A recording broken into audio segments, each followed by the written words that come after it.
ਸਤਿ ਸ਼੍ਰੀ ਅਕਾਲ। ਤੁਸੀਂ ਜੁੜੇ ਹੋਏ ਹੋ ਪੰਜਾਬੀ ਰੇਡੀਓ ਯੂਐਸਏ ਦੇ ਨਾਲ ਤੇ ਮੈਂ ਹਾਂ ਪ੍ਰਵੀਨ ਸ਼ਰਮਾ ਲੈ ਕੇ ਹਾਜ਼ਰ ਹਾਂ ਪ੍ਰੋਗਰਾਮ ਖਬਰ ਤੇ ਨਜ਼ਰ। ਖਬਰ ਤੇ ਨਜ਼ਰ ਪ੍ਰੋਗਰਾਮ ਦੇ ਵਿੱਚ ਕਈ ਅਹਿਮ ਤੇ ਕਈ ਖਾਸ ਖਬਰਾਂ ਨੂੰ ਲੈ ਕੇ ਚਰਚਾ ਕਰਨ ਦੇ ਲਈ ਜੁੜ ਚੁੱਕੇ ਨੇ ਪੰਜਾਬ ਤੋਂ ਪੱਤਰਕਾਰ ਦੀਪਕ ਸ਼ਰਮਾ ਚਨਾਰਥਲ ਜੀ। ਸ਼ਰਮਾ ਜੀ, ਸਤਿ ਸ਼੍ਰੀ ਅਕਾਲ। ਸਵਾਗਤ ਹੈ ਜੀ ਪੰਜਾਬੀ ਰੇਡੀਓ ਯੂਐਸਏ ਤੇ। ਸਤਿ ਸ਼੍ਰੀ ਅਕਾਲ ਪ੍ਰਵੀਨ ਜੀ, ਸਾਰੇ ਦਰਸ਼ਕਾਂ ਨੂੰ ਸਰੋਤਿਆਂ ਨੂੰ ਮੇਰੀ ਪਿਆਰ ਭਰੀ ਸਤਿ ਸ਼੍ਰੀ ਅਕਾਲ ਜੀ। ਅੱਜ ਦਾ ਖਬਰ ਤੇ ਨਜ਼ਰ ਪ੍ਰੋਗਰਾਮ ਸਾਲ 2023 ਦੀ 21 ਦਸੰਬਰ ਦਾ ਪ੍ਰੋਗਰਾਮ ਹੈ ਤੇ ਦਿਨ ਅੱਜ ਵੀਰਵਾਰ ਹੈ। ਸਪਾਂਸਰ ਕਰਦੇ ਨੇ ਖਾਲਸਾ ਇੰਸ਼ੋਰੈਂਸ ਏਜੰਸੀ ਵਾਲੇ, ਜਿਨ੍ਹਾਂ ਤੋਂ ਤੁਸੀਂ ਹਰ ਤਰੀਕੇ ਦੀ ਇੰਸ਼ੋਰੈਂਸ ਲੈ ਸਕਦੇ ਹੋ। ਇੰਸ਼ੋਰੈਂਸ ਬਾਰੇ ਪਤਾ ਕਰਨ ਦੇ ਲਈ ਇਹਨਾਂ ਦਾ ਨੰਬਰ ਹੈ 408-272-2500। ਇਹ ਪਿਛਲੇ 3 ਦਹਾਕਿਆਂ ਤੋਂ ਵੱਧ ਸਮੇਂ ਤੋਂ ਇੰਸ਼ੋਰੈਂਸ ਬਿਜ਼ਨਸ ਦੇ ਵਿੱਚ ਨੇ, ਸ਼ਾਨਦਾਰ ਸੇਵਾਵਾਂ ਦੇ ਰਹੇ ਨੇ। ਅਮਰੀਕਾ ਭਰ ਦੇ ਵਿੱਚ ਇੰਸ਼ੋਰੈਂਸ ਕਰਦੇ ਨੇ। ਓਬਾਮਾ ਕੇਅਰ, ਮੈਡੀਕੇਅਰ ਬਾਬਤ ਕੋਈ ਵੀ ਜਾਣਕਾਰੀ ਚਾਹੀਦੀ ਹੈ ਤਾਂ ਅੱਜ ਹੀ ਕਾਲ ਕਰੋ 408-272-2500 ਤੇ। ਟਰਕੀਅਨ ਇਮੀਗ੍ਰੇਸ਼ਨ ਲਾ ਫਰਮ ਵਾਲੇ ਜੇ ਟਰਕੀਅਨ ਅਟਾਰਨੀ ਟਰਕੀਅਨ ਦੇ ਨਾਲ ਤੁਸੀਂ ਯੂਐਸ ਇਮੀਗ੍ਰੇਸ਼ਨ ਬਾਬਤ ਕੋਈ ਵੀ ਸਲਾਹ ਕਰਨੀ ਹੈ, ਕੋਈ ਵੀ ਸਵਾਲ ਪੁੱਛਣਾ ਤੇ ਇਹਨਾਂ ਦਾ ਨੰਬਰ ਹੈ 4159090503।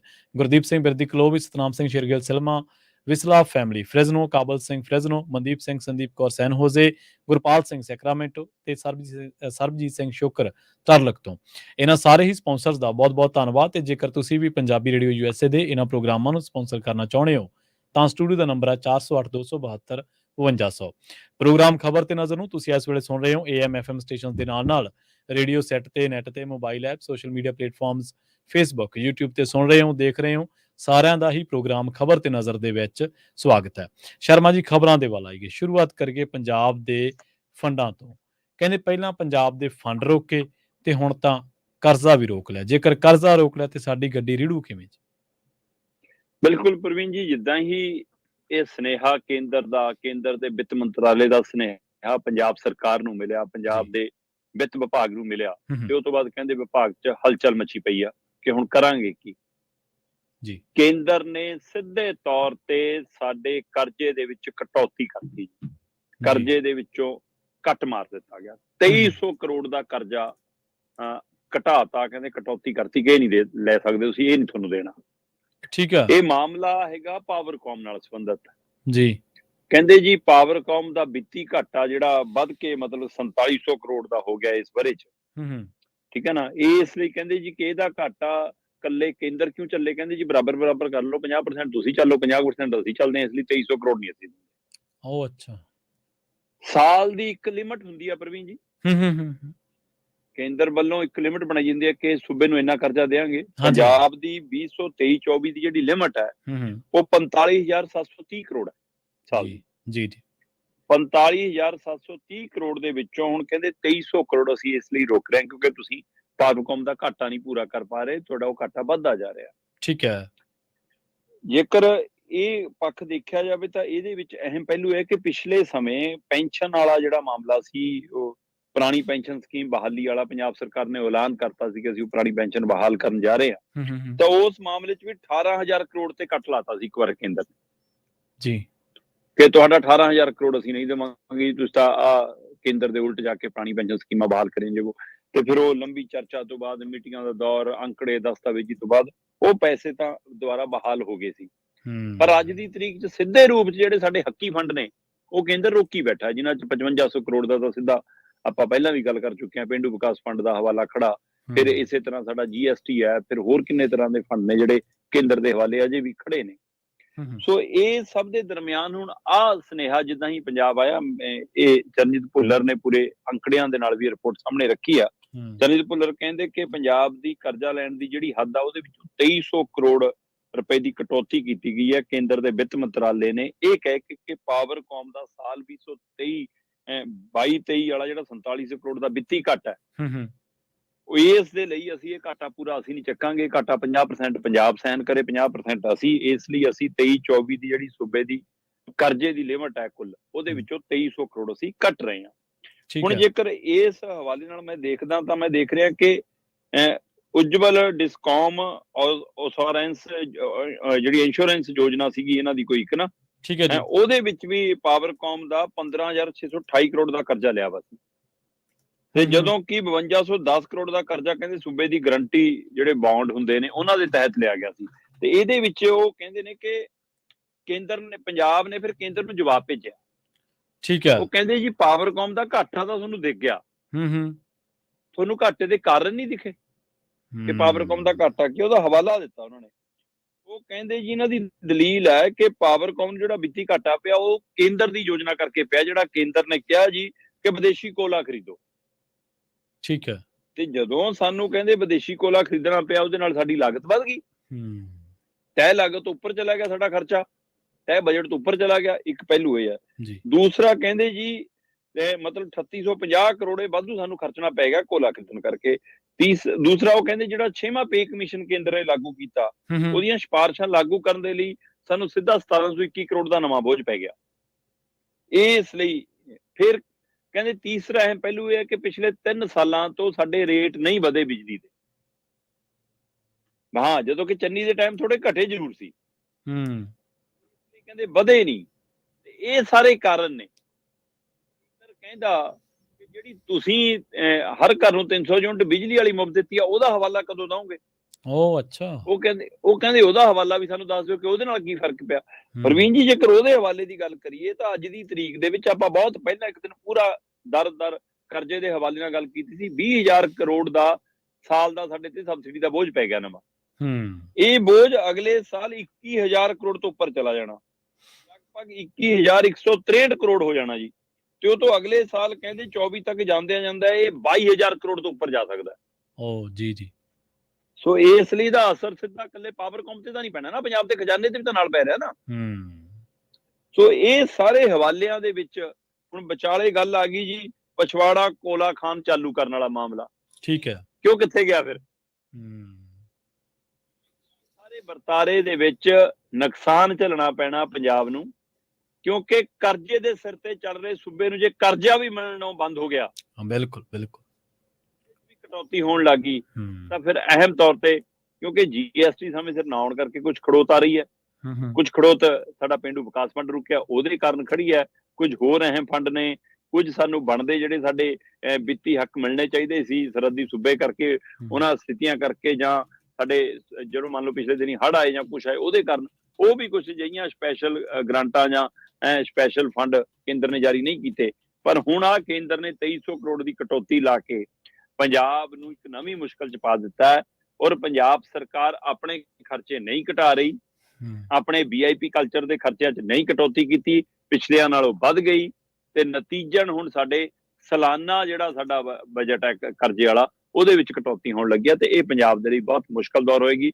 ਪਤਾ ਲੱਗ ਰਿਹਾ ਕਿ ਪਿਛਲੇ 2 ਦਿਨਾਂ ਤੋਂ ਵਿੱਤ ਮੰਤਰਾਲੇ ਦੇ ਵਿੱਚ ਹਲਚਲ ਮਚੀ ਪਈ ਹੈ, ਤੇ ਉਹ ਕਦੇ ਚਿੱਠੀ ਬਣਾ ਲੈਂਦੇ ਨੇ, ਕਦੇ ਲਿਖ ਲੈਂਦੇ ਨੇ, ਕਦੇ ਭਗਵੰਤ ਮਾਨ ਜੀ ਨਾਲ ਗੱਲ ਕਰਦੇ ਨੇ, ਕਦੇ ਕੇਜਰੀਵਾਲ ਨਾਲ ਸੰਪਰਕ ਸਾਧਨ ਬਾਰੇ ਸੋਚਦੇ ਨੇ, ਫਿਰ ਕਹਿੰਦੇ 10 ਦਿਨ ਲੱਗ ਜਾਣਗੇ, ਕਹਿੰਦੇ ਨਹੀਂ 10 ਦਿਨ ਨਹੀਂ, ਹੁਣੇ ਗੱਲ ਕਰੋ, ਤਾਂ ਬਹੁਤ ਜ਼ਰੂਰੀ ਹੈ। ਸੋ ਵਿੱਤ ਮੰਤਰਾਲੇ 'ਚ ਖਾਸੀ ਉਥਲ ਪੁਥਲ ਚੱਲ ਰਹੀ ਹੈ। ਇਹਦੇ ਨਾਲ ਪੂਰਾ ਪੰਜਾਬ 'ਚ ਉਥਲ ਪੁਥਲ ਆਉਣੀ ਹੈ, ਕਿਉਂਕਿ ਸਰਕਾਰ ਨੇ ਖਰਚੇ ਇੰਨੇ ਵਧਾ ਲਏ, 1.5 ਸਾਲ 'ਚ 70-72 ਕਰੋੜ ਦਾ ਕਰਜ਼ਾ ਲੈ ਚੁੱਕੇ ਨੇ।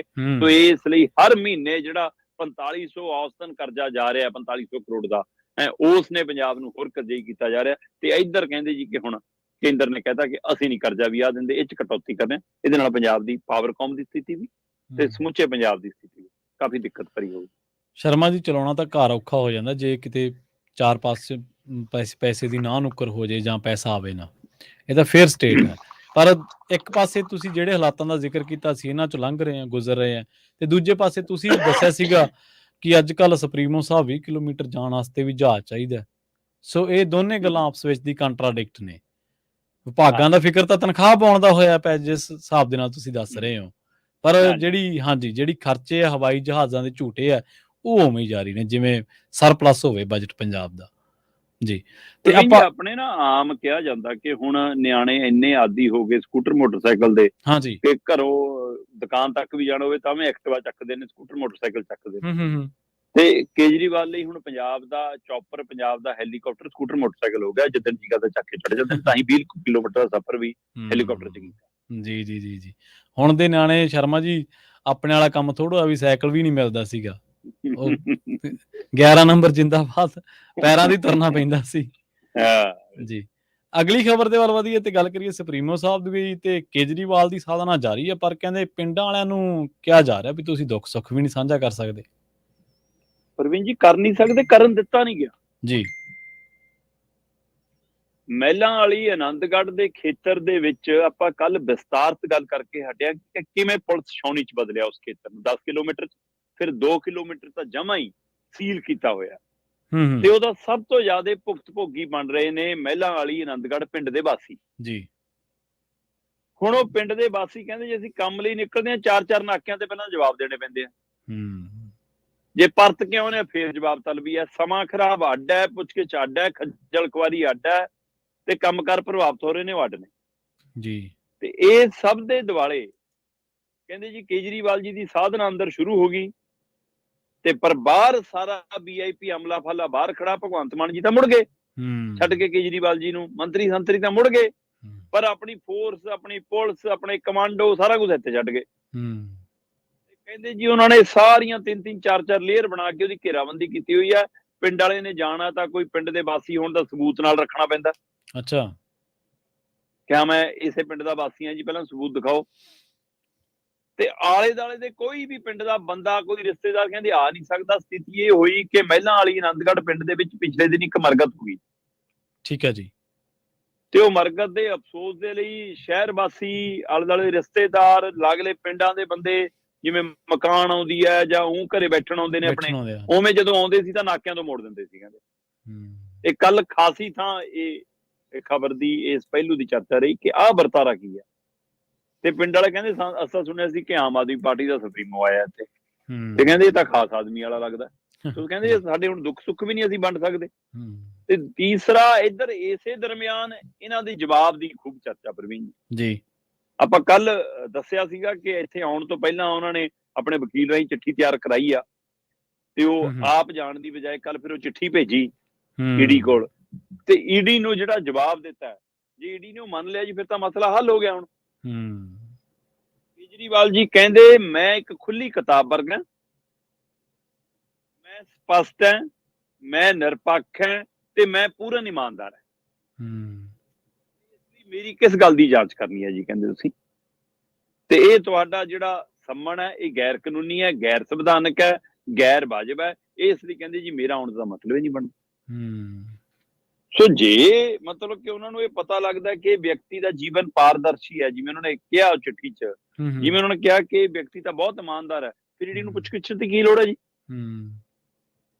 ਜਦੋਂ 2 ਨਵੰਬਰ ਨੂੰ ਸੱਦਿਆ ਸੀ, ਉਸ ਦਿਨ ਜਦੋਂ ਜਵਾਬ ਭੇਜਿਆ ਸੀ ਕੇਜਰੀਵਾਲ ਜੀ ਨੇ, ਉਹ 'ਚ ਪੁੱਛਿਆ ਸੀ ਕਿ ਮੈਨੂੰ ਕਿਸ ਹੈਸੀਅਤ ਨਾਲ ਸੱਦ ਰਹੇ ਹੋ, ਮੈਨੂੰ ਦੋਸ਼ੀ ਸੱਦ ਰਹੇ ਹੋ ਕਿ ਮੈਨੂੰ ਗਵਾਹ ਸੱਦ ਰਹੇ ਹੋ, ਜੀ ਜੀ, ਮੈਨੂੰ ਮੁੱਖ ਮੰਤਰੀ ਨਾਤੇ ਸੱਦ ਰਹੇ ਹੋ ਕਿ ਪਾਰਟੀ ਦੇ ਸੁਪਰੀਮੋ ਨਾਤੇ ਸੱਦ ਰਹੇ ਹੋ, ਕਿਸ ਨਾਤੇ ਸੱਦ ਰਹੇ ਹੋ।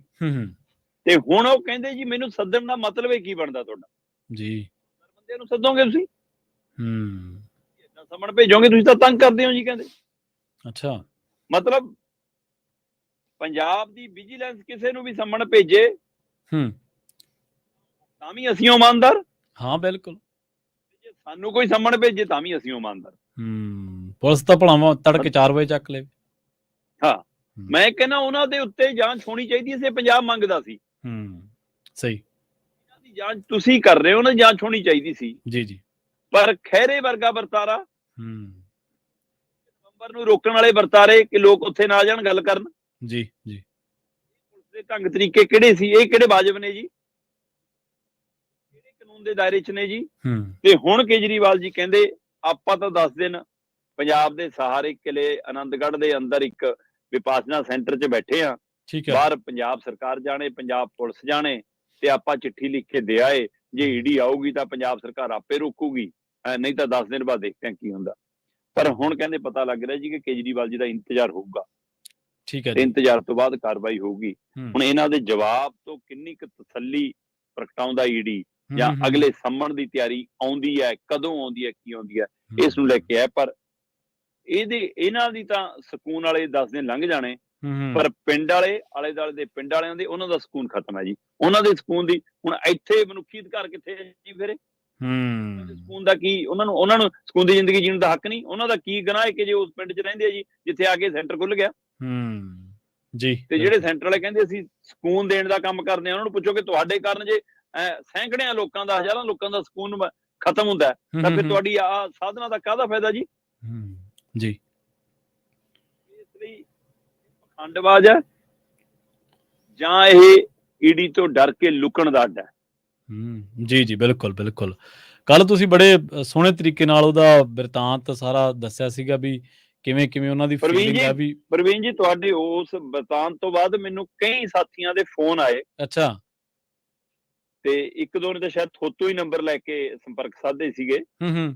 ਸੋ ਉਹਨਾਂ ਸਾਥੀਆਂ ਨੇ ਕਿਹਾ ਕਿ ਜਦੋਂ ਤੁਸੀਂ ਦੱਸ ਰਹੇ ਸੀ ਸਾਨੂੰ ਐ ਲੱਗ ਰਿਹਾ ਸੀ ਜਿਵੇਂ ਮਹਾਭਾਰਤ ਦਾ ਦ੍ਰਿਸ਼ ਹੋਵੇ।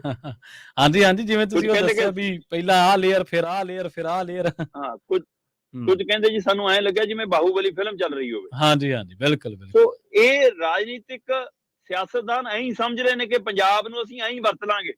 ਬਿਲਕੁਲ ਸਹੀ, ਬਿਲਕੁਲ ਸਹੀ। ਇਹਨੂੰ ਅਸੀਂ ਕੁਰੂਕਸ਼ੇਤਰ ਦੀ ਧਰਤੀ ਵਾਂਗ ਵਰਤ ਲਾਂਗੇ, ਅਸੀਂ ਫਿਲਮੀ ਸਕ੍ਰਿਪਟ ਵਾਂਗ ਵਰਤ ਲਾਂਗੇ। ਜੀ ਸੋ ਪੰਜਾਬ ਐ ਨੂਣ ਦੀ ਡਲੀ ਨਹੀਂ ਕਿ ਜੀ ਮੂੰਹ ਚ ਪਾ ਕੇ ਖਾ ਲੋਗੇ ਤੇ ਖੁਰ ਜੂਗੀ। ਹਾਂਜੀ ਬਿਲਕੁਲ ਸਹੀ, ਬਿਲਕੁਲ ਸਹੀ। ਤੇ ਆਪਾਂ ਅਗਲੀ ਖਬਰ ਦੇ ਵੱਲ ਵਧੀਏ ਸ਼ਰਮਾ ਜੀ। ਬਠਿੰਡੇ ਦੇ ਵਿੱਚ ਕਹਿੰਦੇ ਇੱਕੋ ਮਹੀਨੇ ਦੇ ਵਿੱਚ 6 ਨਸ਼ਾ ਤਸਕਰ ਬਰੀ ਹੋ ਗਏ। ਕੀ ਨਸ਼ਾ ਰੋਕੂ ਮੁਹਿੰਮ ਫੇਲ ਕਹਿ ਸਕਦੇ ਹਾਂ? ਪ੍ਰਵੀਨ ਜੀ, ਪੰਜਾਬ ਸਰਕਾਰ ਵੱਲੋਂ ਸਮੇਂ-ਸਮੇਂ ਦੀਆਂ ਪੰਜਾਬ ਦੀਆਂ ਸਰਕਾਰਾਂ ਵੱਲੋਂ ਜੀ ਨਸ਼ਿਆਂ ਦੇ ਖਿਲਾਫ ਵੱਡੇ ਦਮ ਭਰੇ ਗਏ, ਵੱਡੀਆਂ ਮੁਹਿੰਮ ਚਲਾਉਣ ਦੀਆਂ ਗੱਲਾਂ ਕੀਤੀਆਂ ਗਈਆਂ। ਤੇ ਜਦੋਂ ਕੋਈ 100 ਗ੍ਰਾਮ ਵਾਲਾ, 50 ਗ੍ਰਾਮ ਵਾਲਾ, ਕੋਈ 10 ਗੋਲੀਆਂ ਦੇ ਪੱਤਿਆਂ ਵਾਲਾ, ਕੋਈ 20 ਸ਼ੀਸ਼ੀਆਂ ਵਾਲਾ, ਕੋਈ ਆਦੀ ਬੰਦਾ 2 ਸਰਿੰਜਾਂ ਨਾਲ ਫੜਿਆ ਜਾਂਦਾ ਤਾਂ ਅਖਬਾਰਾਂ 'ਚ ਸੁਰਖੀਆਂ ਬਣਦੀਆਂ। ਤਾਂ ਬਕਾਇਦਾ ਉਹਨਾਂ ਨੂੰ ਬਿਠਾ ਕੇ ਮੂਹਰੇ ਡੱਬਿਆਂ 'ਚ ਪਾ ਕੇ ਫੋਟੋਆਂ ਖਿਚਾ ਕੇ ਮੀਡੀਆ 'ਚ ਭੇਜੀਆਂ ਜਾਂਦੀਆਂ। ਟੀਵੀ ਚੈਨਲਾਂ ਤੇ ਪੁਲਿਸ ਵਾਲਿਆਂ ਦੀਆਂ ਇੰਟਰਵਿਊਆਂ ਚੱਲਦੀਆਂ। ਛਮਾਹੀ ਤਮਾਹੀ ਫਿਰ ਪੁਲਿਸ ਵਾਲੇ ਬੈਠ ਕੇ ਪ੍ਰੈਸ ਕਾਨਫਰੰਸ ਕਰਦੇ ਆ। ਸਰਕਾਰ ਉਹਨਾਂ ਦੇ ਦਮ ਤੇ ਅੰਕੜੇ ਗਣਾਉਂਦੀ ਹੈ। ਕਿੰਨੇ ਕੇ ਮਾਮਲੇ ਸਾਹਮਣੇ ਆਏ ਕਿ ਉਹਨਾਂ ਤੋਂ ਬਾਅਦ ਉਹਨਾਂ ਨੂੰ ਕਿੰਨਿਆਂ ਨੂੰ ਸਜ਼ਾਵਾਂ ਹੋਈਆਂ ਜੀ। ਇਹ ਖਬਰਾਂ ਕਦੋਂ ਆਈਆਂ ਸਾਹਮਣੇ? ਜੀ ਬਿਲਕੁਲ। ਫੜੇ ਜਾਣ ਦੀ, ਮਾਲ ਬਰਾਮਦਗੀ ਦੀ ਖਬਰ ਤਾਂ ਲੱਗਦੀ ਹੈ, ਪਰ ਉਹ ਮਾਲ ਸਾਬਤ ਕੀ ਹੋਇਆ ਅਦਾਲਤ 'ਚ ਜੀ, ਦੋਸ਼ੀ ਸਾਬਤ ਹੋਏ ਜਾਂ ਨਹੀਂ ਹੋਏ, ਕਿੰਨੀਆਂ ਕੁ ਖਬਰਾਂ ਆਪਣੇ ਸਾਹਮਣੇ ਆਉਂਦੀਆਂ। ਜੀ ਅਸਲੀ ਖੇਡ ਤਾਂ ਇੱਥੇ ਖੜੀ ਆ। ਜਿਹੜੇ ਬੰਦਿਆਂ ਨੂੰ ਫੜ ਕੇ ਪੁਲਿਸ ਨੇ ਦਮ ਭਰਿਆ, ਜੀ ਆ ਨਸ਼ਾ ਬਰਾਮਦ ਕਰਦੇ, ਪਿਛਲੀਆਂ ਸਰਕਾਰਾਂ ਦੇ ਸਮੇਂ ਦੀਆਂ ਕੇਸ ਵੀ ਚੱਲੀ ਜਾਂਦੇ ਆ, ਪਰ ਪੁਲਿਸ ਤਾਂ ਉਹੀ ਹੈ ਨਾ। ਪੁਲਿਸ ਉਹੀ ਹੈ, ਬਿਲਕੁਲ ਜੀ। ਬਦਲੀ ਨਾ, ਜਿਹੜੇ ਬਦਲੇ ਜੀ। ਕਹਿੰਦੇ ਜੀ ਗੋਲੀਆਂ ਜਿਹੜੀਆਂ ਨਸ਼ੀਲੀਆਂ ਗੋਲੀਆਂ ਬਰਾਮਦ ਹੋਈਆਂ ਸੀ, ਫੜੀਆਂ ਸੀ, ਉਹ ਅਦਾਲਤ 'ਚ ਜਾ ਕੇ ਸਿਰ ਦੁਖਣ ਦੀਆਂ ਗੋਲੀਆਂ ਸਾਬਤ ਹੋਈਆਂ। ਉਹ ਅੱਛਾ। ਜਿਹੜੇ ਗਵਾਹਾਂ ਦੇ ਆਧਾਰ ਤੇ ਪਰਚੇ ਹੋਏ ਸੀ ਉਹ ਗਵਾਹ ਲੱਭੇ ਨਹੀਂ। ਜਿਹੜੇ ਪੁਲਿਸ ਨੇ ਸਬੂਤ ਮੀਡੀਆ ਨੂੰ ਦਿਖਾਏ ਸੀ ਉਹ ਸਬੂਤ ਅਦਾਲਤ 'ਚ ਪਹੁੰਚੇ ਨਹੀਂ। ਉਹ ਅੱਛਾ। ਤੇ 1 ਮਹੀਨੇ 'ਚ ਬਠਿੰਡਾ ਖੇਤਰ 'ਚੋਂ 6 ਜਿਨ੍ਹਾਂ ਨੂੰ ਤਸਕਰ ਕਹਿ ਕੇ ਕਿਹਾ ਸੀ ਉਹ ਬਰੀ ਹੋ ਗਏ। ਹੁਣ ਜੇ ਤੁਸੀਂ ਉਹ ਝੂਠੇ ਫਸਾਏ ਸੀ, ਉਹਨਾਂ ਦੀ ਜ਼ਿੰਦਗੀ ਦੀ ਮਾਣਹਾਨੀ ਦੇ ਪੱਖ ਤੋਂ ਕੌਣ ਜਵਾਬਦੇਹੀ ਹੈ ਜੀ? ਉਹਨਾਂ ਦੀ ਸਮਾਂ ਬਰਬਾਦ, ਉਹਨਾਂ ਦਾ ਅਕਸ ਖਰਾਬ, ਉਹਦੇ ਲਈ ਕੌਣ ਜ਼ਿੰਮੇਵਾਰ ਹੈ? ਬਿਲਕੁਲ ਸਹੀ ਹੈ, ਬਿਲਕੁਲ। ਉਹ ਨਹੀਂ ਸੀ ਨਸ਼ੇੜੀ, ਜੇ ਉਹ ਨਸ਼ੇ ਦਾ ਕਾਰੋਬਾਰ ਨਹੀਂ ਚਲਾਉਂਦੇ ਸੀ, ਪਰ ਉਹ ਬਰੀ ਹੋ ਗਏ। ਜੇ ਉਹ ਸਬੂਤਾਂ ਦੇ ਖਾਮੀਆਂ ਕਾਰਨ, ਸਬੂਤਾਂ ਦੀ ਕਮੀ ਕਾਰਨ, ਸਬੂਤ ਗਾਇਬ ਹੋਣ ਕਾਰਨ, ਪੱਤੇ ਬਦਲਣ ਕਾਰਨ, ਚਿੱਟੇ ਦੀ ਖੇਪ ਨੂੰ ਨੂਣ ਦੀ ਥੈਲੀ ਦਿਖਾਉਣ ਕਾਰਨ, ਉਹਦੇ ਕਾਰਨ ਬਰੀ ਹੋਏ ਨੇ, ਫਿਰ ਪੁਲਿਸ ਦੀ ਜਵਾਬਦੇਹੀ ਕੌਣ ਤੈਅ ਕਰੂਗਾ? ਹਲੋ ਜੀ, ਮੈਂ ਕੇਸ ਦਰ ਕੇਸ ਗਣਾਉਂਦਾ ਜੀ। 16 ਜੁਲਾਈ 2018 ਨੂੰ ਬਠਿੰਡੇ ਕੋਤਵਾਲੀ ਪੁਲਿਸ ਨੇ ਰਜਿੰਦਰਾ ਕਾਲਜ ਦੇ ਕੋਲ ਤੋਂ ਕਹਿੰਦੇ ਜੀ ਦਲੀਪ ਕੁਮਾਰ ਬਾਬਾ ਫਰੀਦ ਨਗਰ ਵਾਸੀ ਬਠਿੰਡੇ ਨੂੰ ਗ੍ਰਿਫਤਾਰ ਕੀਤਾ ਤੇ ਦਾਅਵਾ ਕੀਤਾ ਕਿ ਇਹਦੇ ਕੋਲੋਂ 1300 ਨਸ਼ੀਲੀਆਂ ਗੋਲੀਆਂ ਜੀ, 130 ਨਸ਼ੀਲੀਆਂ ਦਵਾਈਆਂ ਦੀਆਂ ਸ਼ੀਸ਼ੀਆਂ, ਠੀਕ ਹੈ, ਜਿਹੜੀਆਂ ਨਸ਼ੇ ਲਈ ਵਰਤੀਆਂ ਜਾਂਦੀਆਂ, ਉਹ ਬਰਾਮਦ ਕਰ ਲਈਆਂ ਜੀ। ਕਹਿੰਦੇ ਉਹਦਾ ਦੂਜਾ ਸਾਥੀ ਕਹਿੰਦੇ ਜੀ ਭੱਜਣ 'ਚ ਕਾਮਯਾਬ ਹੋ ਗਿਆ ਤੇ ਜਿਹਨੂੰ ਬਾਅਦ 'ਚੋਂ ਗ੍ਰਿਫਤਾਰ ਕਰ ਲਿਆ ਪੁਲਿਸ ਨੇ। ਹੁਣ ਇਹ ਜੀ 16 ਜੁਲਾਈ 2018 ਨੂੰ ਪੁਲਿਸ ਨੇ ਕੇਸ ਸਾਹਮਣੇ ਲਿਆਂਦਾ ਕਿ ਲਓ ਜੀ ਐਡੀ ਵੱਡੀ ਖੇਪ ਬਰਾਮਦ ਹੋ ਗਈ। ਅੱਛਾ। ਹੁਣ ਕਹਿੰਦੇ ਜੀ ਜਦੋਂ ਆਰੋਪੀਆਂ ਨੂੰ ਅਦਾਲਤ ਦੇ ਵਿੱਚ ਲਿਜਾ ਕੇ ਉਹ ਦਵਾਈਆਂ ਦੀ ਪੇਸ਼ਕਾਰੀ ਕੀਤੀ ਗਈ, ਕਹਿੰਦੇ ਜੀ ਇਹ ਤਾਂ ਸਿਰ ਦੁਖਣ ਦੀਆਂ ਗੋਲੀਆਂ ਨੇ। ਅੱਛਾ। ਸਿਰ ਦਰਦ ਦੂਰ ਕਰਨ ਦੀਆਂ ਦਵਾਈਆਂ ਨੇ ਜੀ ਇਹ ਤਾਂ। ਹੁਣ ਇਹ ਕੀ ਜਿਹੜੇ ਪੱਤੇ ਫੜੇ ਸੀ ਉਹੀ ਪੱਤੇ ਸੀ, ਜਾਂ ਜਦੋਂ ਫੜੇ ਸੀ ਤਦ ਕਿਸੇ ਹੋਰ ਹਵਾਲੇ ਨਾਲ ਫੜੇ ਸੀ ਕਿ ਐਂ ਡਰਾ ਕੇ ਕੁਝ ਹਾਸਲ ਕਰ ਲਾਂਗੇ, ਨਹੀਂ ਮਿਲਿਆ ਤਾਂ ਫਿਰ ਏਦਾਂ ਹੋ ਗਿਆ? ਕੀ ਸੱਚਾਈ ਹੈ? ਹੁਣ ਇਹਦੇ ਵਿੱਚੋਂ ਕੁਝ ਤਾਂ ਹੈ ਨਾ ਦੋਹਾਂ ਚੋਂ ਪਹਿਲੂ? ਜੀ ਹੈਗਾ, ਬਿਲਕੁਲ ਹੈ। ਸਿਰ ਦੇ ਦਰਦ ਦੂਰ ਕਰਨ ਦੀਆਂ ਨਿਕਲੇ ਤੇ ਜੀ ਕਹਿੰਦੇ ਕੋਰਟ ਨੇ ਮੰਨਿਆ ਕਿ ਪੁਲਿਸ ਕੋਲ ਜਦੋਂ ਹਥਿਆਰ ਵੀ ਸੀ, ਜਦੋਂ ਪੁਲਿਸ ਦੇ ਕੋਲ ਉੱਥੇ ਗੱਡੀਆਂ, ਕਾਰਾਂ, ਮੋਟਰਸਾਈਕਲ ਵੀ ਸੀ, ਫਿਰ ਬੰਦਾ ਉਹਨਾਂ ਦੇ ਘੇਰੇ ਚੋਂ ਭੱਜ ਕਿਵੇਂ ਜਾਂਦਾ? ਕਹਿੰਦੇ ਇਹ ਵੀ ਸਵਾਲ ਆਇਆ ਕਹਿੰਦੇ ਉਹਨਾਂ ਨੂੰ। ਤੇ ਇਹ ਸਾਰਾ ਆਧਾਰ ਬਣਿਆ ਜਿਹਦੇ ਕਾਰਨ 1 ਦਸੰਬਰ 2023 ਨੂੰ ਇਹ ਬਰੀ ਹੋ ਗਏ ਜੀ ਬੰਦੇ। ਦੂਜਾ ਕੇਸ ਆ ਜੋ 7 ਅਕਤੂਬਰ 2017 ਦਾ ਮਾਮਲਾ, ਬਠਿੰਡੇ ਥਾਣੇ ਨਾਲੇ ਸੰਬੰਧਿਤ ਹੈ। ਕਹਿੰਦੇ ਜੀ ਬਠਿੰਡੇ ਦੇ ਕਿੱਕਰਦਾਸ ਮੁਹੱਲਾ ਨਿਵਾਸੀ ਸੁਰਿੰਦਰ ਤੇ ਰੋਹਿਤ ਤੇ ਗੁਰਪ੍ਰੀਤ, ਇਹ 3 ਫੜ ਲਏ ਜੀ। ਠੀਕ ਹੈ। ਕਹਿੰਦੇ ਜੀ ਇਹਨਾਂ ਤਿੰਨਾਂ ਨੂੰ ਫੜਿਆ ਤੇ ਇਹਨਾਂ ਕੋਲੋਂ 30 ਗ੍ਰਾਮ ਹੈਰੋਇਨ ਬਰਾਮਦ ਹੋਈ, ਤਿੰਨਾਂ ਕੋਲੋਂ, ਮਤਲਬ 10-10 ਗ੍ਰਾਮ ਤਿੰਨਾਂ ਦੀ 30 ਗ੍ਰਾਮ ਹੈਰੋਇਨ ਬਰਾਮਦ ਹੋਈ। ਤੇ ਵੱਡੀ ਬਣ ਗਈ ਕਿ ਹੈਰੋਇਨ ਦੀ ਖੇਪ ਸਣੇ 3 ਤਸਕਰ ਗ੍ਰਿਫਤਾਰ ਹੈ ਨਾ। ਤੇ ਕਹਿੰਦੇ ਜੀ ਪ੍ਰਾਈਵੇਟ ਗਵਾਹ ਪੇਸ਼ ਹੀ ਨਹੀਂ ਹੋਇਆ ਹੁਣ ਇਸ ਮਸਲੇ 'ਚ, ਜੀ ਗਵਾਹ ਪੇਸ਼ ਨਹੀਂ ਕਰ ਸਕੀ। ਠੀਕ ਹੈ। ਹੁਣ ਇੱਕ ਪੱਖ ਇਹ ਹੁੰਦਾ ਹੈ ਕਿ ਜਦੋਂ ਨਸ਼ੇ ਵਾਲਾ ਮਾਮਲਾ ਹੋਵੇ ਤਾਂ ਉਸ ਮਸਲੇ ਦੇ ਉੱਤੇ ਜਿਹੜਾ ਐਕਟ ਬਣਦਾ ਹੈ, ਕਹਿੰਦੇ ਜੀ ਉਹਨੂੰ ਰੈਗੂਲਰ ਅੱਗੇ ਵਧਾ ਸਕਦਾ। ਇਸ ਮਸਲੇ 'ਚ ਰੈਗੂਲਰ ASI ਵੀ ਨਹੀਂ ਸੀਗਾ, ਪੁਲਿਸ ਪ੍ਰਾਈਵੇਟ ਗਵਾਹ ਵਜੋਂ ਜਿਹਨੂੰ ਪੇਸ਼ ਕਰਨਾ ਸੀ ਉਹ ਗਵਾਹ ਲੱਭੇ ਹੀ ਨਹੀਂ ਮੁੜ ਕੇ ਜੀ। ਠੀਕ ਹੈ ਜੀ। ਤੇ ਇਹ ਜਿਹੇ 'ਚ ਕਹਿੰਦੇ ਜੀ ਸਾਰਾ ਕੁਝ ਫਿਰ ਇਹ ਹੋਇਆ ਕਿ ਤਿੰਨੇ ਜਿਹੜੇ ਤਸਕਰ ਕਹਿ ਕੇ ਫੜੇ ਸੀ ਉਹ 8 ਦਸੰਬਰ 2023 ਨੂੰ ਬਰੀ ਹੋ ਗਏ ਜੀ। ਉਹ ਅੱਛਾ। ਇਸੇ ਤਰ੍ਹਾਂ ਤੀਜਾ ਕੇਸ ਆ ਜੋ ਜੀ, ਹੁਣ 4 ਹੋ ਗਏ, 2 ਅਜੇ ਤਸਕਰ ਹੋ, 1 ਮਹੀਨੇ 'ਚ 6, ਅਜੇ ਮਹੀਨਾ ਵੀ ਪੂਰਾ ਨਹੀਂ ਹੋਇਆ। 15 ਜੁਲਾਈ 2019 ਦਾ ਇੱਕ ਮਾਮਲਾ ਜੀ, ਕਹਿੰਦੇ ਕਨਾਲ ਕਲੋਨੀ ਪੁਲਿਸ ਨੇ ਠੰਡੀ ਸੜਕ ਬਠਿੰਡੇ ਤੋਂ ਕਹਿੰਦੇ ਜੀ ਰਮੇਸ਼ ਕੁਮਾਰ ਬਾਸੀ ਡੱਬ ਵਾਲੀ ਨੂੰ ਗ੍ਰਿਫਤਾਰ ਕੀਤਾ। ਤੇ ਕਹਿੰਦੇ ਜੀ ਉਹਦੇ ਕੋਲੋਂ 9 ਡੱਬੇ ਦਵਾਈਆਂ ਦੇ, ਨਸ਼ੀਲੀਆਂ ਗੋਲੀਆਂ ਦੇ, ਨਸ਼ੇ ਵਾਲੀਆਂ ਗੋਲੀਆਂ ਦੇ 4500 ਦੇ ਕਰੀਬ ਗੋਲੀਆਂ, ਕਹਿੰਦੇ ਜੀ 4000 ਤੋਂ ਵੱਧ ਗੋਲੀਆਂ ਨਸ਼ੇ ਵਾਲੀਆਂ ਫੜ ਲੀਆਂ।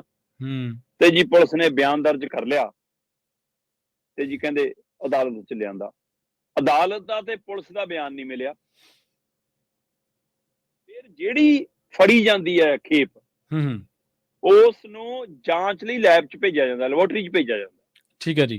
ਫੜੇ ਗਏ ਅਧਿਕਾਰੀ ਦਾ ਹਵਾਲਾ, ਲੈਬੋਰਟਰੀ ਦੀ ਟੀਮ ਦਾ ਹਵਾਲਾ, ਜਾਂਚ ਕਰਨ ਵਾਲਿਆਂ ਦਾ ਹਵਾਲਾ, ਫਿਰ ਅਦਾਲਤ ਦੇ ਵਿੱਚੋਂ ਕੇਸ ਦੀ ਫਾਈਲ, ਫਿਰ ਗਵਾਹ, ਸਾਰਾ ਕੁਝ ਇੱਕੋ ਸੁਰ 'ਚ ਚਾਹੀਦੀ ਆ ਨਾ, ਤਾਂ ਹੀ ਬਣੂਗਾ ਨਾ ਕਿ ਕੇਸ ਸਹੀ ਹੈ। ਹੁਣ ਕਹਿੰਦੀ ਜੀ ਇਸ ਮਾਮਲੇ 'ਚ ਲਿੰਕ ਹੀ ਨਹੀਂ ਜੁੜਿਆ, ਲਿੰਕ ਮਿਸਿੰਗ ਆਪਸ 'ਚ। ਉਹ ਅੱਛਾ ਜੀ ਜੀ। ਕੇਸ ਦਾ ਲਿੰਕ ਹੀ ਨਹੀਂ ਆਪਸ 'ਚ। ਜਿਹੜੀਆਂ ਨਸ਼ੀਲੀਆਂ 4500 ਗੋਲੀਆਂ ਦਾਅਵਾ ਕੀਤਾ ਗਿਆ ਫੜਨ ਦਾ, ਕਹਿੰਦੇ ਜੀ ਉਹਦਾ ਪਲੰਦਾ ਬਣਾਉਣਾ ਪੈਂਦਾ ਜੀ, ਫੋਰੈਂਸਿਕ ਜਾਂਚ ਲਈ ਭੇਜਿਆ ਜਾਂਦਾ। ਕਹਿੰਦੇ ਜੀ ਪਲੰਦਾ ਜਿਹਦੇ ਕੋਲ ਵੀ ਜਾਂਦਾ ਹੈ ਉਹਦੀ ਗਵਾਹੀ ਹੁੰਦੀ ਹੈ ਕਹਿੰਦੇ। ਪਰ ਇੱਥੇ ਜੀ ਨਾ ਬੰਦੇ ਦਾ ਥਾਣੇ ਵਾਲਾ ਬਿਆਨ ਤੇ ਅਦਾਲਤ ਵਾਲਾ ਬਿਆਨ ਆਪਸ 'ਚ ਮਿਲਿਆ, ਨਾ ਪੁਲਿਸ ਦਾ ਬਿਆਨ ਫੋਰੈਂਸਿਕ ਲੈਬ ਨਾਲ ਮਿਲਿਆ, ਨਾ ਪਲੰਦਾ ਹਾਸਲ ਕਰਨ ਵਾਲੇ ਦਾ ਬਿਆਨ ਪੁਲਿਸ ਵਾਲੇ ਨਾਲ ਮਿਲਿਆ, ਆਪਸ 'ਚ ਬਿਆਨ ਹੀ ਨਹੀਂ ਮਿਲੇ ਜੀ। ਤੇ ਨਤੀਜਾ ਕਹਿੰਦੇ ਜੀ ਅਗਲਾ 16 ਨਵੰਬਰ 2023 ਨੂੰ ਬਰੀ ਹੋ ਗਿਆ। ਸੋ ਬਠਿੰਡਾ ਖੇਤਰ ਦੇ ਵਿੱਚ 1 ਮਹੀਨੇ ਦੇ, ਮਤਲਬ ਜੇ ਕਵਾਂ ਤਾਂ 1 ਦਸੰਬਰ ਤੋਂ ਲੈ ਕੇ 16 ਤਰੀਕ ਦੇ ਦਰਮਿਆਨ ਹੀ 6 ਬੰਦੇ ਬਰੀ ਹੋ ਗਏ ਜੀ। ਸੋ ਇੱਥੋਂ ਹਿਸਾਬ ਲਾ ਲਓ ਜੀ। ਤੇ ਹੁਣ NDPC ਸੈਕਸ਼ਨ 50 ਦਾ ਕਹਿੰਦੇ ਪਾਲਣ ਨਹੀਂ ਹੁੰਦਾ ਜੀ, ਇਸ ਲਈ ਗੜਬੜ ਹੁੰਦੀ ਆ। ਸਾਰੇ ਕੇਸਾਂ 'ਚ ਪੁਲਿਸ ਦਾ ਕਹਿੰਦੇ ਲਿੰਕ ਐਵੀਡੈਂਸ ਮਿਸਿੰਗ ਸੀ। ਅਸਲੀ ਤਾਂ ਆਪਸ 'ਚ ਲਿੰਕ ਨਹੀਂ ਮਿਲਿਆ ਸੀ, ਕੇਸ ਸੀ ਉਹ ਬਣਾਇਆ ਸੀ ਜਿਹੜਾ, ਉਹ ਉੱਥੇ ਠਹਿਰਿਆ ਨਹੀਂ, ਸਬੂਤ ਮਿਲੇ ਨਹੀਂ, ਗੋਲੀਆਂ ਨਸ਼ੀਲੀਆਂ ਦਵਾਈਆਂ ਸਾਬਤ ਨਹੀਂ ਹੋਈਆਂ, ਤੇ ਨਤੀਜਾ 1 ਮਹੀਨੇ 'ਚ 6 ਬੰਦੇ ਬਰੀ। ਤੇ ਹੁਣ ਇਹੋ ਜਿਹੀ ਜੇ ਮੁਹਿੰਮ ਸਾਰੀ ਕਿਤੇ ਚੱਲ ਰਹੀ ਹੈ, ਫਿਰ ਫੜੇ ਜਾਣ ਦੀ ਉਹ ਖਬਰ ਆਉਂਦੀ ਹੈ, ਸਜ਼ਾ ਹੋਣ ਦੀ ਆਉਂਦੀ ਨਹੀਂ। ਤੇ ਇਹਦੇ ਵਿੱਚ ਵੀ ਅਹਿਮ ਗੱਲ ਹੈ ਕਿ 30 ਗ੍ਰਾਮ 3 ਬੰਦਿਆਂ ਕੋਲੋਂ। ਇਹ ਪੱਖ ਅਹਿਮ ਹੈ ਕਿ ਕੀ ਜਾਣਬੁੱਝ ਕੇ ਕੁਝ ਲੋਕਾਂ ਨੂੰ ਫਸਾਇਆ ਜਾ ਰਿਹਾ ਕਿ ਜੀ ਸਿਰ ਦੁਖਣ ਵਾਲੀਆਂ ਗੋਲੀਆਂ, ਨਸ਼ੇ ਵਾਲੀਆਂ ਗੋਲੀਆਂ ਬਣਾ ਕੇ ਪੁਲਿਸ ਆਪਣੇ ਕਾਗਜ਼ ਪੱਤਰ ਪੂਰੇ ਕਰ ਰਹੀ ਹੈ, ਜਾਂ ਫੜੀਆਂ ਨਸ਼ੇ ਵਾਲੀਆਂ ਜਾਂਦੀਆਂ ਬਾਅਦ ਚੋਂ ਸਿਰ ਦੁਖਣ ਦੀਆਂ ਬਣ ਜਾਂਦੀਆਂ। ਤਾਂ ਕੀ ਹੈ ਇਹਦੇ ਵਿੱਚ, ਇਹਦੀ ਵੀ ਜਾਂਚ ਹੋਣੀ ਬਣਦੀ ਹੈ ਜੀ। ਬਿਲਕੁਲ ਸ਼ਰਮਾ ਜੀ, ਇੱਥੇ ਆਪਾਂ ਸ਼ਾਇਦ ਤੁਹਾਡੇ ਖਬਰਾਂ ਯਾਦ ਹੋਣੀਆਂ, ਆਪਾਂ ਅਦਾਲਤੀ ਜ਼ਿਲ੍ਹਾ ਦੇ ਦਰਮਿਆਨ ਵੀ ਟੈਂਪਰਿੰਗ ਦੀਆਂ ਖਬਰਾਂ ਦਿੱਤੀਆਂ ਨੇ, ਮਾਲਖਾਨੇ ਦੇ ਵਿੱਚੋਂ ਨਾ ਟੈਂਪਰਿੰਗ ਦੀਆਂ ਖਬਰਾਂ। ਇੱਥੋਂ ਤੱਕ ਜਿਹੜੇ ਲੈਬ, ਜਦੋਂ ਕੋਈ ਵੀ ਨਸ਼ੇ ਦੀ ਖੇਪ ਬਰਾਮਦ ਕੀਤੀ ਜਾਂਦੀ ਹੈ, ਲੈਬਾਂ ਦੇ ਵਿੱਚ ਵੀ ਛੇੜਛਾੜ ਦੀਆਂ ਖਬਰਾਂ ਆਈਆਂ। ਖਰੜ ਲੈਬ ਆ, ਤੁਸੀਂ ਤਾਂ ਉੱਥੇ ਨੇੜੇ ਰਹਿੰਦੇ ਹੈ। ਬਿਲਕੁਲ ਆਪਾਂ ਜ਼ਿਕਰ ਕੀਤਾ। ਹਾਂਜੀ ਬਿਲਕੁਲ। ਸੋ ਜੇਕਰ ਏਡੇ ਵੱਡੇ ਪੱਧਰ ਤੇ ਜਾਂਚ ਦੇ ਦਰਮਿਆਨ, ਇਨਵੈਸਟੀਗੇਸ਼ਨ ਦੇ ਦਰਮਿਆਨ ਇੰਨੀ ਗਾਂਹ ਜਾ ਕੇ ਕੁਝ ਹੋ ਸਕਦਾ, ਤੇ ਫਿਰ ਤਾਂ ਫੜੇ ਬੰਦੇ ਨੂੰ ਮੰਨ ਲਓ ਤੁਸੀਂ ਮਾਲ ਬਰਾਮਦ ਵੀ ਕਰ ਲਿਆ, ਤੇ ਜੇ ਉਹਨੇ ਕੋਈ ਆਫਰ ਦੇਤੀ ਜਾਂ ਤੁਹਾਡੇ ਕੋਈ ਮਨ ਦੇ ਵਿੱਚ ਗੱਲ ਆ ਗਈ, ਤੇ ਉਹ ਤਾਂ ਮੌਕੇ ਤੇ ਤਾਂ ਗੱਲ ਨਿਬੇੜਨੀ ਬਹੁਤ ਸੌਖੀ ਹੈ। ਤੇ ਆਪਾਂ ਅਗਲੀ ਖਬਰ ਦੇ ਬਾਰੇ ਵਧੀਆ ਸ਼ਰਮਾ ਜੀ ਗੱਲ ਕਰੀਏ ਕਾਂਗਰਸੀਆਂ ਦੀ। ਸਿੱਧੂ ਦੇ ਖਿਲਾਫ ਕਹਿੰਦੇ ਕਾਂਗਰਸੀ ਇਕੱਠੇ ਹੋ ਕੇ ਜਾਣਗੇ ਸੋਨੀਆ ਗਾਂਧੀ ਤੇ ਰਾਹੁਲ ਦੇ ਕੋਲੇ। ਪ੍ਰਵੀਨ ਜੀ, ਹਲੇ ਤਾਂ 4 ਦਿਨ ਹੋਏ ਨੇ ਨਵਜੋਤ ਸਿੱਧੂ ਨੂੰ ਮਤਲਬ ਬਾਹਰ ਆਏ ਆ, ਮੁੜ ਕੇ ਸਰਗਰਮ ਸਿਆਸਤ 'ਚ ਵਾਪਸ ਪਰਤੇ ਆ। ਹਾਂਜੀ, ਹਾਂਜੀ। ਪ੍ਰਧਾਨਗੀ ਜਾਣ ਤੋਂ ਬਾਅਦ, ਸਰਕਾਰ ਜਾਣ ਤੋਂ ਬਾਅਦ ਥੋੜਾ ਜਿਹਾ ਉਹ ਮਤਲਬ ਥਿੜਕ ਗਏ ਸੀ, ਫਿਰ ਪਰਿਵਾਰਕ ਮਸਲੇ 'ਚ ਉਲਝ ਗਏ। ਸੋ ਉਹਨਾਂ ਸਾਰਿਆਂ ਮਸਲਿਆਂ ਚੋਂ ਫਿਰ ਵਿੱਚ ਨੂੰ ਜੇਲ੍ਹ ਪਹਿਲਾਂ ਚਲੇ ਗਏ, ਫਿਰ ਪਤਨੀ ਨੂੰ ਕੈਂਸਰ ਹੋ ਗਿਆ। ਇਹ ਸਾਰੀਆਂ ਚੀਜ਼ਾਂ ਚੋਂ ਨਿਕਾਲ ਕੇ ਤੇ ਜਿੱਦਾਂ ਹੀ ਉਹ ਬਾਹਰ ਆਏ ਤੇ ਇੱਕ ਸਿਆਸੀ ਸਟੇਜ ਤੇ ਚੜ੍ਹੇ ਮਹਿਰਾਜ ਪਿੰਡ 'ਚ, ਉਸ ਤੋਂ ਬਾਅਦ ਹਲਚਲ ਮਚ ਗਈ ਜੀ ਕਾਂਗਰਸ ਦੇ ਅੰਦਰ। ਕੋਈ ਕਹਿੰਦਾ ਇਹਨੂੰ ਤੋਰੋ, ਕੋਈ ਕਹਿੰਦਾ ਦੁਬਾਰਾ ਪ੍ਰਧਾਨ ਬਣੂ, ਕੋਈ ਕਹਿੰਦਾ ਭਾਜਪਾ 'ਚ ਜਾਊ, ਕੋਈ ਕਹਿੰਦਾ ਜੀ ਇਹ ਦੂਜੇ ਧਿਰਾਂ ਦਾ ਛੱਡਿਆ ਹੋਇਆ ਜੀ, ਬਹੁਤ ਕੁਛ ਜੀ। ਤੇ ਨਵਜੋਤ ਸਿੱਧੂ ਦੇ ਨਾਲ ਦੇ ਬੰਦੇ ਕਹਿੰਦੇ ਤਕਲੀਫ ਕਿਉਂ ਹੈ, ਸੁਣੋ ਸੱਚ ਹੈ ਤਾਂ ਜੋ ਬੋਲਦਾ ਹੈ। ਪਰ ਇਹ ਸਭ ਦੇ ਦਰਮਿਆਨ ਜੀ ਕਹਿੰਦੇ ਕਿ ਕਾਂਗਰਸੀਆਂ ਨੇ ਇਕੱਠਿਆਂ ਹੋ ਕੇ ਰਣਨੀਤੀ ਘੜੀ ਹੈ ਕਿ ਆਪਾਂ ਦਿੱਲੀ ਨੂੰ ਚਲੋ। ਠੀਕ ਹੈ। ਇਹਦੀ ਸ਼ਿਕਾਇਤ ਰਾਹੁਲ, ਸੋਨੀਆ, ਪ੍ਰਿਯੰਕਾ ਖੜਗੇ ਕੋਲ ਕਰੋ ਜੀ। ਇੱਕ ਪਾਸੇ ਕੱਲ 4-5 ਮੀਟਿੰਗਾਂ ਹੋਈਆਂ ਜੀ। ਚੰਡੀਗੜ੍ਹ 'ਚ ਵੀ ਮੀਟਿੰਗ ਹੋਈ ਕਾਂਗਰਸੀਆਂ ਦੀ, ਅੰਮ੍ਰਿਤਸਰ 'ਚ ਵੀ ਹੋਈ, ਗੁਰਦਾਸਪੁਰ 'ਚ ਵੀ ਹੋਈ, ਫਿਰੋਜ਼ਪੁਰ 'ਚ ਵੀ ਹੋਈ। 4 ਥਾਵਾਂ ਤੇ ਮੀਟਿੰਗਾਂ ਹੋਈਆਂ। ਤੁਸੀਂ ਇੱਥੋਂ ਹਿਸਾਬ ਲਾ ਲਓ ਕਿ ਇਹਨਾਂ 4 ਥਾਵਾਂ ਤੇ, ਜਿਵੇਂ ਕੁਲਵੀਰ ਜੀਰੇ ਨੇ ਚੰਡੀਗੜ੍ਹ 'ਚ ਕੱਲ ਇੱਕ ਮੀਟਿੰਗ ਲਈ, ਫਿਰੋਜ਼ਪੁਰ 'ਚ ਦਵਿੰਦਰ ਸਿੰਘ ਘੁਆਇਆ ਨੇ ਇੱਕ ਮੀਟਿੰਗ ਲਈ ਸਿੱਧੂ ਦੇ ਖਿਲਾਫ, ਗੁਰਦਾਸਪੁਰ 'ਚ ਬਰਿੰਦਰ ਪਾੜਾ, ਤੇ ਇਸੇ ਤਰ੍ਹਾਂ ਅੰਮ੍ਰਿਤਸਰ 'ਚ ਕਹਿੰਦੇ ਇੰਦਰਵੀਰ ਸਿੰਘ ਬੁਲਾਰੀਆ। ਇਹਨਾਂ ਨੇ ਆਪਣੇ ਆਪਣੇ ਪੱਧਰ ਤੇ ਮੀਟਿੰਗਾਂ ਕਰਕੇ ਲਾਮਬੰਦੀ ਕੀਤੀ ਕਿ ਵੀ ਆਪਾਂ ਨੂੰ ਕੁਝ ਕਰਨਾ ਪੈਣਾ। ਇੱਧਰ ਜਗਰਾਉਂ 'ਚ ਇੱਕ ਰੈਲੀ ਧਰਨਾ ਸੀਗਾ ਕਾਂਗਰਸੀਆਂ ਦਾ, ਤੇ ਉਸ ਧਰਨੇ ਦੇ ਵਿੱਚ ਸਾਰੀ ਲੀਡਰਸ਼ਿਪ ਪਹੁੰਚੀ ਸੀ। ਕੀ ਪ੍ਰਗਟ ਸਿੰਘ, ਕੀ ਰਾਜਾ ਬੜਿੰਗ, ਕੀ ਸਾਹਿਬ ਸਿੰਘ ਧਰਮਸੋਤ, ਹੈ ਨਾ, ਕੀ ਅਮਰ ਸਿੰਘ, ਕੀ ਪ੍ਰਤਾਪ ਬਾਜਵਾ, ਕੀ ਜੀ ਉਹ ਭਾਰਤ ਭੂਸ਼ਣ ਆਸ਼ੂ, ਤੇ ਹੋਰ ਸਾਰੀ ਲੀਡਰਸ਼ਿਪ। ਤੇ ਭਾਰਤ ਭੂਸ਼ਣ ਆਸ਼ੂ ਕਹਿੰਦਾ ਕਿ ਵੀ ਜੇ ਇਹਨੂੰ ਰੱਖਣਾ ਕਾਂਗਰਸ 'ਚ, ਫਿਰ ਮੈਂ ਤਾਂ ਨਹੀਂ ਨਾਲ ਤੁਰ ਸਕਦਾ। ਜੇ ਆਪ ਨਾਲ ਗੱਠਜੋੜ ਕਰਨਾ, ਫਿਰ ਤਾਂ ਨਹੀਂ ਮੈਂ ਨਾਲ ਜਾ ਸਕਦਾ। ਹੁਣ ਸਾਧੂ ਸਿੰਘ ਧਰਮਸੋਤ ਤੇ ਭਾਰਤ ਭੂਸ਼ਣ ਆਸ਼ੂ ਕਿਹੜੇ ਮੂੰਹ ਨਾਲ ਆਪ ਨਾਲ ਗੱਠਜੋੜ ਕਰਕੇ ਤੁਰ ਪੈਣਗੇ? ਹਾਂਜੀ, ਅਗਲੇ ਕਹਿੰਦੇ ਜੀ ਸਾਨੂੰ ਤਾਂ ਅੰਦਰ ਦਿੱਤਾ, ਤੇ ਜਿਹਨਾਂ ਦੀ ਨਜ਼ਰ 'ਚ ਅਸੀਂ ਦੋਸ਼ੀ ਹਾਂ ਜੀ। ਵੈਸੇ ਤਾਂ ਪੰਜਾਬ ਦੀ ਨਜ਼ਰ 'ਚ ਵੀ ਕਿੰਨੇ ਸਵਾਲ ਖੜੇ ਨੇ ਇਹਨਾਂ ਤੇ, ਹੈ ਨਾ, ਪਰ ਫਿਰ ਵੀ ਅਗਲੇ ਤਾਂ ਇਹ ਮੰਨਦੇ ਨਾ ਕਿ ਸਾਨੂੰ ਤਾਂ ਆਪ ਨੇ ਅੰਦਰ ਕੀਤਾ, ਇਸ ਲਈ ਅਸੀਂ ਆਪ ਵਾਲਿਆਂ ਨਾਲ ਨਹੀਂ ਜਾ ਸਕਦੇ, ਕਹਿੰਦੇ ਜੀ। ਤੇ ਜੇ ਸਿੱਧੂ ਜਾਣਾ ਚਾਹੁੰਦਾ, ਸਿੱਧੂ ਚੱਲ ਜਾਵੇ, ਤੇ ਜੇ ਗੱਠਜੋੜ ਕਰਨਾ ਕਰ ਲਵੇ, ਅਸੀਂ ਗੱਠਜੋੜ ਵੀ ਨਹੀਂ ਕਰਾਂਗੇ, ਪਰ ਅਸੀਂ ਸਿੱਧੂ ਨਾਲ ਵੀ ਨਹੀਂ ਚੱਲ ਸਕਦੇ। ਤੇ ਇਹਦੇ ਖਿਲਾਫ ਕਹਿੰਦੇ ਜੀ ਕੁਝ ਕਰਨਾ ਤਾਂ ਕਰ ਲਓ। ਤੇ ਕੱਲ ਜਗਰਾਉਂ ਵਾਲੇ ਧਰਨੇ ਚੋਂ ਇਹ ਕਾਂਗਰਸੀ ਲੀਡਰਾਂ ਦੀ ਇੱਕ ਸਾਂਝੀ ਰਾਏ ਨਿਕਲੀ ਹੈ ਜੀ ਕਿ ਆਪਾਂ ਆਉਂਦੇ 1-2 ਦਿਨਾਂ 'ਚ ਇੱਕ ਵੱਡੀ ਬੈਠਕ, ਉਹ ਅੱਜ ਵੀ ਹੋ ਸਕਦੀ ਹੈ, ਉਹ ਕੱਲ ਨੂੰ ਵੀ ਹੋ ਸਕਦੀ ਹੈ। ਠੀਕ ਹੈ ਜੀ। ਤੇ ਉਹ ਤੋਂ ਬਾਅਦ ਇਹ ਦਿੱਲੀ ਕਿਸੇ ਵੀ ਦਿਨ ਜਾ ਸਕਦੇ ਨੇ। ਤੇ ਕਹਿੰਦੇ ਜੀ ਲਿਖਤੀ ਚਿੱਠੀਆਂ ਤਿਆਰ ਕੀਤੀਆਂ ਨੇ, ਤੇ ਉਸ ਨੂੰ ਅੰਤਮ ਰੂਪ 'ਚ ਇੱਕ ਚਿੱਠੀ ਕਰਕੇ ਕਹਿੰਦੇ ਜੀ ਸੋਨੀਆ ਕੋਲ, ਖੜਗੇ ਕੋਲ, ਰਾਹੁਲ ਤੇ ਪ੍ਰਿਯੰਕਾ ਕੋਲ ਸਮਾਂ ਲੈ ਕੇ, ਜਿਨ੍ਹਾਂ ਨੇ ਸਮਾਂ ਦਿੱਤਾ ਉਹਨਾਂ ਕੋਲ ਜਾ ਕੇ ਸਿੱਧੂ ਦੀ ਸ਼ਿਕਾਇਤ ਕਰਨਗੇ। ਪ੍ਰਵੀਨ ਜੀ, ਇਹਦੇ ਵਿੱਚ ਕੋਈ ਦੋ ਰਾਏ ਨਹੀਂ ਗੀ ਕਿ ਨਵਜੋਤ ਸਿੱਧੂ ਨੂੰ ਕਿਸੇ ਸਮੇਂ ਕਾਂਗਰਸ ਨੇ ਬਾਹਰ ਕਰਨ ਦੀ, ਸਾਈਡਲਾਈਨ ਕਰਨ ਦੀ ਪੂਰੀ ਤਿਆਰੀ ਕਰ ਲਈ ਸੀ। ਜਦੋਂ ਉਹਨਾਂ ਦਾ ਕੇਸ ਦਾ ਅਚਾਨਕ ਫੈਸਲਾ ਆ ਗਿਆ ਤੇ ਉਹਨਾਂ ਨੂੰ ਜੇਲ੍ਹ ਜਾਣਾ ਪੈ ਗਿਆ, ਉਹਦੇ ਕਾਰਨ ਇਹ ਮਾਮਲਾ ਠੰਡੇ ਵਾਸਤੇ ਪੈ ਗਿਆ। ਹਾਂਜੀ, ਬਿਲਕੁਲ। ਤੇ ਅਚਾਨਕ ਉਹ ਤੋਂ ਬਾਅਦ ਕੈਪਟਨ ਹੋਣੀ ਬਾਹਰ ਚਲੇ ਗਏ, ਕਾਂਗਰਸੀ ਬੀਜੇਪੀ ਚਲੇ ਗਏ, ਤੇ ਫਿਰ ਹਾਈ ਕਮਾਂਡ ਨੂੰ ਲੱਗਿਆ ਕਿ ਇਹ ਵੀ ਚਲੇ ਗਏ, ਜੇ ਸਿੱਧੂ ਵੀ ਤੋਰਤਾ ਫਿਰ ਸਾਡੇ ਕੋਲ ਬੋਲਣ ਵਾਲਾ ਕੌਣ ਰਹਿ ਗਿਆ। ਤੇ ਹੁਣ ਕਾਂਗਰਸ ਹਾਈ ਕਮਾਂਡ ਨੇ ਫੈਸਲਾ ਲੈਣਾ ਕਿ ਕੀ ਨਵਜੋਤ ਸਿੱਧੂ ਉਹਨਾਂ ਨੂੰ ਲੱਗਦਾ ਹੈ ਕਿ ਦੇਸ਼ ਦੇ ਹੋਰਨਾਂ ਸੂਬਿਆਂ 'ਚ ਲੋਕ ਸਭਾ ਚੋਣਾਂ ਲਈ ਸਾਡੇ ਲਈ ਕੰਮ ਆਊਗਾ, ਜਾਂ ਉਹ ਆਪਣਾ ਸੁਖਬੀਰ ਬਾਦਲ ਦਾ ਕਹਾਣਾ ਕਿ ਤਾਂ ਪੁੱਠੀ ਮਸਾਈਲ ਆਪਣੇ ਕਨੀ ਚੱਲਦੀ ਹੈ, ਜਿਹਨਾਂ ਨੂੰ ਇਹ ਲੱਗਿਆ ਕਿ ਨਹੀਂ ਇਹਦਾ ਨੁਕਸਾਨ ਵੱਧ ਹੋਊਗਾ, ਫਿਰ ਕੀ ਫੈਸਲਾ ਲੈ ਸਕਦੀ ਹੈ ਏਡਾ ਬੜਾ ਕਾਂਗਰਸ? ਇਹ ਦੇਖਣ ਵਾਲੀ ਗੱਲ ਹੋਊਗੀ। ਫਿਲਹਾਲ 90% ਪੰਜਾਬ ਦੀ ਕਿਨਾਰ ਕੀਤੀ, ਹਾਰੀ, ਕੱਢੀ, ਵੱਡੀ, ਛੱਡੀ ਕਾਂਗਰਸ ਸਿੱਧੂ ਦੇ ਖਿਲਾਫ ਖੜੀ ਆ। ਤੇ ਹੁਣ ਸਿੱਧੂ ਮੰਚ ਭਾਲਦੇ ਨੇ ਕਿ ਮੈਨੂੰ ਕੋਈ ਮੰਚ ਮਿਲੇ। ਉਹ ਕਿਹੜਾ ਮਿਲੂਗਾ? ਕਾਂਗਰਸ 'ਚ ਮਿਲਿਆ ਰਹੂਗਾ ਜਾਂ ਕਿਸੇ ਹੋਰ ਥੜੇ ਤੇ ਜਾਣਗੇ, ਕਿਸੇ ਹੋਰ ਥੜੇ ਤੇ ਜਾਣਗੇ? ਇਹ ਆਉਣ ਵਾਲਾ ਸਮਾਂ ਦੱਸੂਗਾ। ਜਿਹੜੇ ਤੁਸੀਂ ਫਿਰੋਜ਼ਪੁਰ ਮੀਟਿੰਗ ਦੀ ਚਰਚਾ ਕੀਤੀ ਹੈ ਨਾ, ਤੇ ਨਾਲ ਹੀ ਚੰਡੀਗੜ੍ਹ ਦੇ ਵਿੱਚ ਮੀਟਿੰਗ ਕੀਤੀ ਆ ਕੁਲਬੀਰ ਜੀਰਾ ਜਾਂ ਦਵਿੰਦਰ ਘੁਬਾਇਆ, ਕਿਸੇ ਟਾਈਮ ਜਦੋਂ ਸਿੱਧੂ ਸਾਹਿਬ ਪ੍ਰਧਾਨ ਬਣੇ ਸੀ, ਇਹਨਾਂ ਦੇ ਵਿੱਚੋਂ, ਇਹ ਤਾਂ ਨਹੀਂ ਮੈਂ ਖਰ ਦੇਖੇ, ਇਹਨਾਂ ਦੇ ਵਿੱਚੋਂ ਕਈ ਲੀਡਰ ਸਿੱਧੂ ਸਾਹਿਬ ਦੀ ਗੱਡੀ ਚਲਾਉਂਦੇ ਹੁੰਦੇ ਸੀ, ਤੇ ਸਮੇਂ ਦਾ ਮੈਂ ਕਹਿੰਦਾ ਸਾਰੇ ਨਾਲੇ ਚੜੇ ਹੁੰਦੇ ਸੀ। ਹਾਂਜੀ। ਤੇ ਜਦੋਂ ਸਮੇਂ ਦਾ ਤਕਾਜ਼ਾ ਦੇਖੋ ਤੁਸੀਂ, ਤੇ ਜਦੋਂ ਪ੍ਰਧਾਨ ਬਣ ਕੇ ਆਏ ਸੀ, ਸ੍ਰੀ ਅੰਮ੍ਰਿਤਸਰ ਸਾਹਿਬ ਮੱਥਾ ਟੇਕਿਆ ਸੀ, ਬੱਸ ਦੇ ਵਿੱਚ ਪੂਰੇ ਨਹੀਂ ਸੀ ਆ ਰਹੇ ਕਾਂਗਰਸੀ, ਤੇ ਅੱਜ ਕੱਲ ਉਹ ਦੂਜੇ ਪਾਸੇ ਖੜੇ ਆ। ਪਤਾ ਨਹੀਂ ਪੰਜਾਬ ਕਾਂਗਰਸ ਦੀ ਸਮਝ ਨਹੀਂ ਆਈ, ਪਹਿਲਾਂ ਆਪ ਹੀ ਲੀਡਰ ਚੁਣ ਲੈਂਦੇ, ਫਿਰ ਉਹਦੇ ਤੋਂ ਮੋਹ ਭੰਗ ਹੋ ਜਾਂਦਾ ਜੀ। ਤੇ ਆਪਾਂ ਅਗਲੀ ਖਬਰ ਦੇ ਵੱਲ ਵਧੀਏ ਸ਼ਰਮਾ ਜੀ, ਗੱਲ ਕਰੀਏ ਜਾਂਦੇ ਦਿੱਲੀ ਦੇ ਬਾਰੇ। ਵੈਸੇ ਆਪਾਂ ਆਖਿਰ ਦੇ ਵਿੱਚ ਥੋੜਾ ਮਾਹੌਲ ਨੂੰ ਸਾਜ਼ਗਾਰ ਕਰਨ ਦੀ ਕੋਸ਼ਿਸ਼ ਕੀਤੀ, ਪਰ ਅਗਲੀ ਖਬਰ ਬਹੁਤ ਗੰਭੀਰ ਹੈ ਸ਼ਰਮਾ ਜੀ। ਦੇਸ਼ ਦੀਆਂ ਧੀਆਂ, ਦੇਸ਼ ਦੇ ਮਾਣ ਸਨਮਾਨ ਦੇ ਨਾਲ ਜੁੜੀ ਉਹ ਖਬਰ ਹੈ। ਸੰਜੇ ਸਿੰਘ ਜਿੱਤਿਆ ਜੀ ਕੁਸ਼ਤੀ ਸੰਘ ਦੀ ਪ੍ਰਧਾਨਗੀ, ਪਰ ਕਹਿੰਦੇ ਕਰੂ ਪ੍ਰਧਾਨਗੀ ਬ੍ਰਿਜ ਭੂਸ਼ਣੀ ਜੀ। ਬਿਲਕੁਲ ਜੀ। ਹੂੰ, ਸੰਜੇ ਸਿੰਘ ਬ੍ਰਿਜ ਭੂਸ਼ਣ ਦੇ ਨੱਕ ਦਾ ਵਾਲ ਹੈ, ਠੀਕ ਹੈ ਜੀ।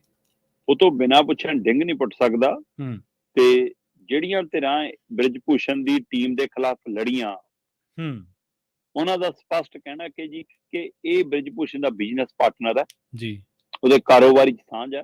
ਤੇ ਜਦੋਂ ਪਿਛਲੀ ਕਮੇਟੀ ਸੀ ਜਿਹੜੀ ਬ੍ਰਿਜ ਭੂਸ਼ਣ ਦੀ ਮਤਲਬ ਕਾਗਜ਼ੀ ਤੌਰ ਦੇ ਉੱਤੇ ਟੀਮ ਸੀ ਜਿਹੜੀ ਸਾਰੀ, ਉਹਦੇ ਵਿੱਚ ਸੰਜੇ ਸਿੰਘ ਉਹਦਾ ਅਹਿਮ ਹਿੱਸਾ ਸੀ ਤੇ ਉਹ ਜੁਆਇੰਟ ਸਕੱਤਰ ਦੇ ਅਹੁਦੇ ਤੇ ਰਿਹਾ। ਤੇ ਉਸ ਸਮੇਂ ਚਰਚਾ ਚੱਲਦੀ ਸੀ ਕਿ ਆਹ ਰਿਸ਼ਤੇ 'ਚ ਜੀਜਾ ਲੱਗਦਾ, ਭਰਾ ਲੱਗਦਾ, ਇਹ ਬਣ ਸਕਦੇ ਨੇ। ਜੇ ਉਹ ਰੋਕਣਗੇ, ਰਿਸ਼ਤੇਦਾਰ ਨਹੀਂ ਬਣਾਉਣੇ, ਤਾਂ ਸੰਜੇ ਸਿੰਘ ਦਾ ਦਾਅਵਾ ਬਣੂਗਾ। ਆਪਾਂ ਬਹੁਤ ਦੇਰ ਪਹਿਲਾਂ ਇਸ ਗੱਲ ਤੇ ਚਰਚਾ ਕੀਤੀ ਸੀ।